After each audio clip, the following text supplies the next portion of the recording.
This is the first chapter of a currently untitled fantasy novel I wrote. Chapter 1. The city was just beginning to awaken, and yet no one was aware of the faint shadow gliding effortlessly across the highest buildings. Coming to a stop above the finest clothing store in the city, the shadow disappeared inside through a side window. Having been inside this very shop numerous times, it was obvious something wasn't the same. Items were in their proper place instead of strewn about the back room. While in its clean state, the storage room appeared twice as big as normal, and allowed the thief to move quite quickly across it to the item of desire. After a quick glance around, a wooden box was opened to reveal an empty space where a necklace should have been. "Is this what you're looking for?" a gruff voice from behind growled. Quickly turning, the thief sees the shopkeeper's large frame filling up the doorway, a bright stone necklace hanging from his thick hand. "It's about time I catch you for good. Finally, after months of theft, I can turn you into the protectors," the shopkeeper yelled. A quick survey around the room revealed the reason for the recent cleaning.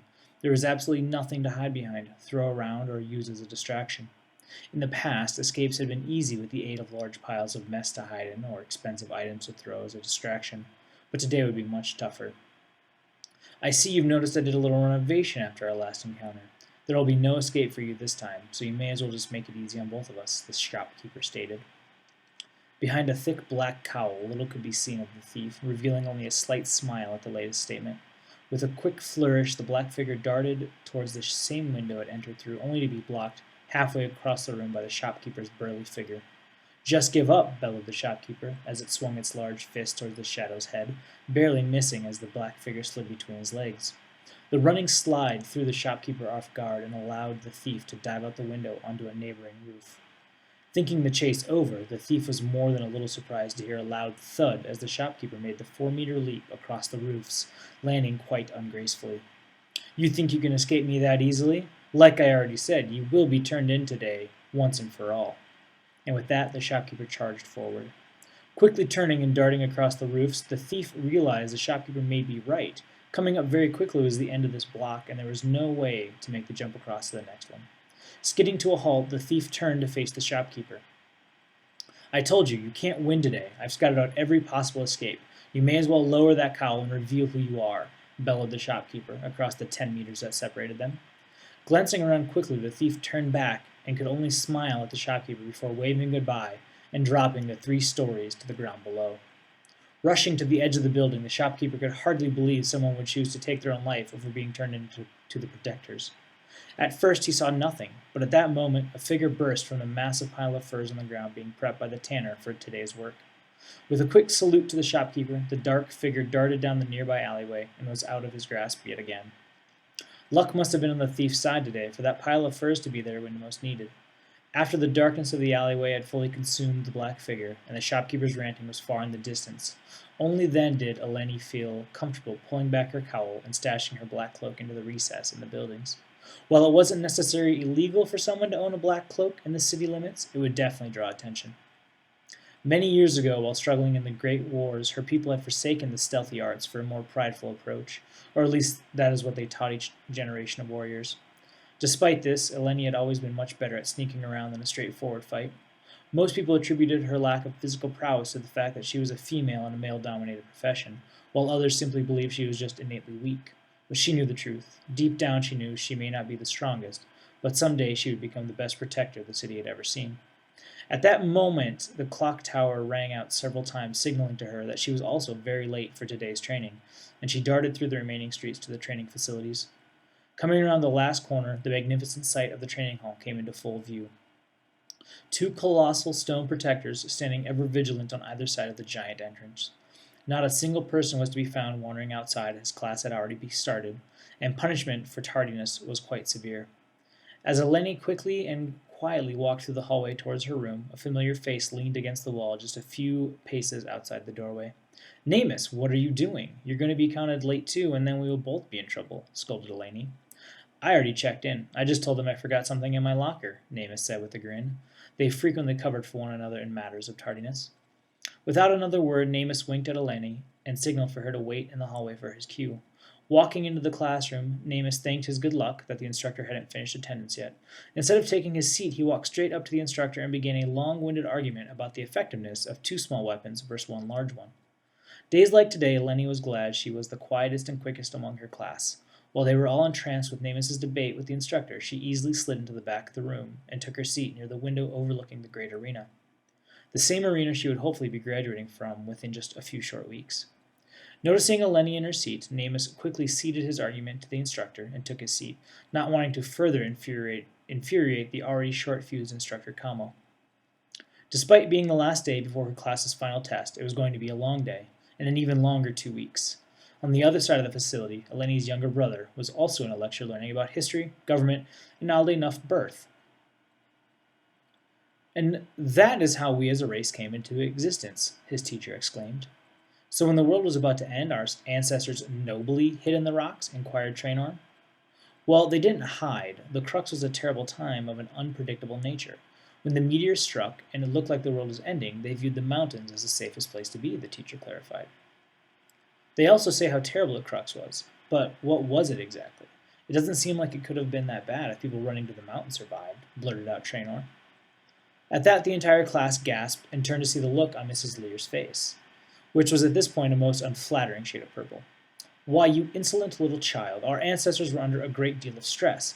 The natural laws of physics at the time had completely broken down, entire cities were swallowed up into the depths of the earth, and a giant meteor was careening directly for them. You should be thankful they had the foresight to realize the mountains and the earth itself would keep them safe and protected for what was about to come." The finality in Mrs. Lear's voice did not leave any room for argument. She then turned to the chalkboard to continue discussing the various mountain tribes around the world. With a slight hesitation, however, Traynor persisted. "If the mountains were so safe, then how were the Sanguine people able to survive out in the open forests?" At that moment in time, Traynor swore he could hear his own heartbeat, as well as take note of how fast it had just sped up. As Mrs. Lear's chalk hit the ground, he realized perhaps he had gone a little too far this time. He had always asked too many questions that others didn't want to give the answers to. Without even turning around, Mrs. Lear addressed the class. "You will all turn to page 183 of the Great Mountain Tribes and read until I get back. Traynor, you will be coming with me." This wasn't his first time in the school's administrator's office, but as he walked with Mrs. Lear, something in her demeanor seemed very different. Upon turning the last corner, he steeled himself for what was about to come. His parents would be called, there would be a long talk, and he would have to go home to another 2 weeks of nothing to do. Whenever he got in trouble, his parents seemed to think the worst punishment was just making him do nothing for 2 weeks, and boy were they right. It drove him crazy to just sit inside while everyone else was outside playing and wrestling. Caught in his own daydream about the next few weeks, he barely noticed they had walked past the administrator's office until they were practically outside. Traynor was quite confused on where she was taking him. Did they have a super secret room where really annoying kids were locked up? Was he going to never be heard from again? He still had so many questions to ask his future teachers. It wasn't until they turned a corner and an unmistakable building loomed in front of them that he realized his fate was far more serious. Approaching the Grand Protectorate's hall, Traynor knew he was doomed and would give anything to go back in time and tell his future self to just stop asking questions. While most people avoided the building for reasons of bureaucracy and waiting in line, Traynor had a much more important reason not to be here during school hours. Mrs. Lear walked them right through the atrium, past the guards, and into the meeting hall where the council could be heard discussing something rather droll. Traynor thought maybe he'd get lucky today, maybe she was out on assignment. Perhaps she had to go crush some Sanguine skulls. But as they reached the final step and the council came into full view, the blood drained from his face as he noticed his mother, the only female on the council, sitting next to the Grand Protector. "But we can't afford for trade with Thelkin to be interrupted," shouted one council member. "You'd rather we send half our First Legion to defend the route?" retorted another. "Enough," bellowed Traynor's mother. "We shall send word to Thelkin and ask them to consider a different route that doesn't go through Sanguine lands. And if they insist on continuing that way, they will be responsible for the losses." Halfway through her sentence, she noticed their small audience and signaled for Mrs. Lear to have a seat with Traynor. "Sir, that was the last of the issues today before you're to be at the training facility to speak to the graduating class. Was there anything else you'd like to address?" she asked the Grand Protector. Turkok Ukani, a Kalgu warrior of 110 years, sat hunched in his chair.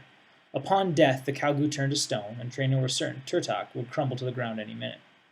With a voice that reverberated off every surface in the hall, he replied, "Meeting adjourned." With a deep bow, the council left Turtok with an assistant until their meeting after lunch. To be so old he needed an assistant seemed odd to Traynor, and in a society that values strength over everything else, why keep someone so old around? The question was short-lived, however, as his mother, the second highest ranking on the council, and easily the most terrifying at the moment, approached. Eldana cut an imposing figure, towering well above most Kalgu warriors, and wielding even the largest of their weapons with one hand. And while her stories on the battlefield were the material of many a bardic tale, It was her parenting abilities that now struck fear into her prey. "Well, this is quite the surprise, Mrs. Lear," Eldana said. "I wasn't expecting to see you until this evening at Eleni's ceremony." With a smug glance down at Traynor, Mrs. Lear replied, "That was the original plan until Traynor started asking too many questions regarding the crux and our origin." "Really?" started Eldana. Well, a little curiosity never hurt anyone. With that, she added a quick wink to Traynor. Was this really happening, he thought? Was his mom actually taking his side? Normally he'd be grounded for 2 weeks by now, but today it seemed as though his luck may change. Completely miffed, Mrs. Lear retorted, "You as well as anyone should know what happens when a student asks questions and isn't prepared for the trials ahead of them." And at that, Traynor noticed his mother's out-of-character jubilance shift back to her normal, stony demeanor. "Is that so?" she shot at Miss Lear. "I do believe this meeting is over. You can leave Traynor with me. You should get back to your class. They may start to question where you are." That last bit coming off a bit more threatening than intended. At that, Mrs. Lear pushed Traynor forward and back out of the room before picking up a brisk pace back to her class, who were, in fact, beginning to wonder where she had gone. Curious where he ended up in this whole situation, Traynor tried to speak to his mom as they walked towards her training quarters. "So how was your meeting today?" he inquired. Holding up her hand and signaling for him to stop, she replied, "Not now, not today. I was in a good mood due to Eleni's graduation, and I'm going to pretend the meeting with Miss Lear just didn't happen." They began walking again. And yet again, curiosity got the better of him. "So, no punishment?" Traynor inquired. 2 weeks, Eldana replied without missing a single beat. Hanging his head in defeat, Traynor finished the walk back to her training quarters, where he watched his mother go through her daily routines. It was at this moment that he wondered how Eleni was faring on her last day of training. She never was as good as Mom with a weapon. Eleni's lecture had finally dismissed, and all 400 of her grade dispersed into the massive open-air training ground that made up the center of the facility. Weapons training was about to begin, and students began stretching and warming up. But today was different, or at least it felt different. This was the last day Eleni would be in this training hall as a student. She would either die in the next few weeks or come back victorious and join the ranks of the Protectors. She was rather skeptical of her skills to accomplish that, however. While her classmates were overly prepared in every weapon that Calgu trained with and able to crush most rocks with their bare hands, Eleni had only primitive mastery of the basic weapons. But what she lacked in sheer strength, she made up for with agility and cunning, which, unfortunately for her, weren't traits that Calgu admired or lauded. As she contemplated her near future, a commotion towards the front of the training grounds could be heard. The entire council entered and took their seats on the platform that overlooked the combat grounds. She could see Turtok, in his last year as Grand Protector and soon to become another city guardian, and her mother, Eldana, stood on his right side. And was that Traynor behind her? She couldn't be sure at this distance, but she swore she could see her little brother up there and was quite curious about what he had done to get kicked out of class again. "Today is the last day you can seek our guidance on the road that lies ahead of you," Turtok boomed, his calm, resonant voice echoing off the stone walls so as to be heard in all corners of the hall. "You will be given tonight to spend with your family and to prepare for your journey," bellowed the Grand Protectorate, "and tomorrow morning the gates will open at dawn for you to begin your test. Tomorrow you will leave the city, travel to the Kifu forest to the south, and engage a Sangun warrior. Those that are able to best their opponent and return with the staff of their fallen enemy will become protectors of the city," encouraged Turtok. "But those who are unable to defeat a Sangun warrior face to face shouldn't bother returning to the city at all." While the first remark was instantly met with cheers and roars of applause, they were just as quickly squelched by the following. Every Calgu in attendance knew of at least one family member or close friend who never returned, or worse yet, had a family return unsuccessful. The Grand Protectorate continued, "Today you receive your final pieces of training before you are ready to undertake this milestone in your life, one that you alone control the final outcome of. Our enemies say you are too young for such a task, that 12-year-olds shouldn't be put up against adult warriors from another world. But each and every Protector in this room is evidence that it not only makes us stronger as individuals, but invincible as a nation." With his last remark, the outburst was uncontrollable as the Protectors to be stood up and started to break off into their training groups for their last day. Eleni wasn't as easily excited. Due to her unique talents, she was never much of a fighter and preferred to stay in the background, which tended to clash with the duties and roles of a Protector. As she ambled towards her training group, she wondered how she'd fare against a Sangun warrior one-on-one. Looking up, 2 things stuck out in her mind. Firstly, their normal instructor, an older Protector known for dirty fighting and winning at any cost, had been replaced by a very stiff and rigid Protector known for being overly textbook and emphasizing analysis of Sangun tactics. Secondly, she found it odd that of all days, Namus had been assigned to her group. Kalgu are assigned different groups every day to keep them from forming alliances or bonds with one another. This is meant to prepare them for one-on-one conflicts at any time should the need arise. But Namus and her had been in a group last week. The odds of that happening again so soon were astronomical. Today we will be reviewing Sangwon forest tactics before training, commanded their new instructor. How do they fight in the forest? They always travel solo and fight one-on-one because they view anything else unfair for their opponents, answered one ambitious classmate. Correct. What is their weapon of choice? Asked the instructor. Gidri, but occasionally they use slings or throwing spears, answered another.